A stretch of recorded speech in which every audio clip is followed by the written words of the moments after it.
It is a truth universally acknowledged, that a single man in posses shown of a good fortune, must be in want of a wife. However little known the feelings or views of such a man may be on his first entering a neighborhood, this truth is so well fixed in the minds of the surrounding families, that he is considered the rightful property of some one or other of their daughters.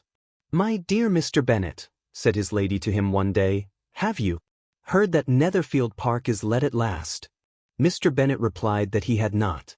"But it is," returned she, "for Mrs. Long has just been here and she told me all about it." Mr. Bennet made no answer. "Do you not want to know who has taken it?" cried his wife impatiently. "You want to tell me, and I have no objection to hearing it. Was invitation enough?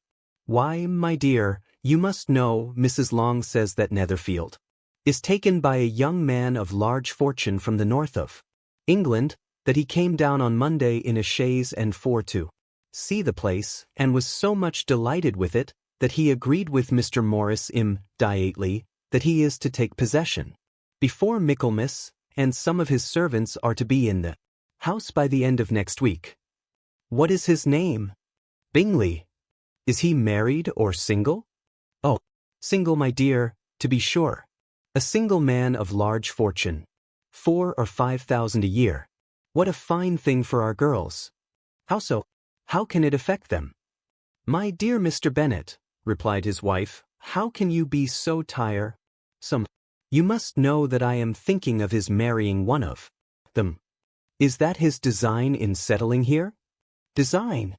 Nonsense, how can you talk so? But it is very likely that he may fall in love with one of them, and therefore you must visit him as soon as he comes. I see no occasion for that. You and the girls may go, or you may send them by themselves, which perhaps will be still better, for as you are as handsome as any of them, Mr. Bingley may like you the best of the party." "My dear, you flatter me. I certainly have had my share of beauty, but I do not pretend to be anything extraordinary now. When a woman has 5 grown-up daughters, she ought to give over thinking of her own beauty. In such cases, a woman has not often much beauty to think of. But, my dear, you must indeed go and see Mr. Bingley when he comes into the neighborhood. It is more than I engage for, I assure you. But consider your daughters. Only think what an establishment it would be for one of them. Sir William and Lady Lucas are determined to go merely on that account, for in general, no, they visit no newcomers. Indeed you must go, for it will be impossible for us to visit him if you do not. You are over-scrupulous, surely. I dare say Mr. Bingley will be very glad to see you, and I will send a few lines by you to assure him of my hearty consent to his marrying whichever he chooses of the girls, though I must throw in a good word for my little Lizzie. I desire you will do no such thing. Lizzie is not a bit better than the others, and I am sure she is not half so handsome as Jane, nor half so good-humored as Lydia. But you are always giving her the preference." "They have none of them much to recommend them," replied he. "They are all silly and ignorant like other girls, but Lizzie has something more of quickness than her sisters. Mr. Bennet, how can you abuse your own children in such a You take delight in vexing me. You have no compassion for my poor nerves. You mistake me, my dear.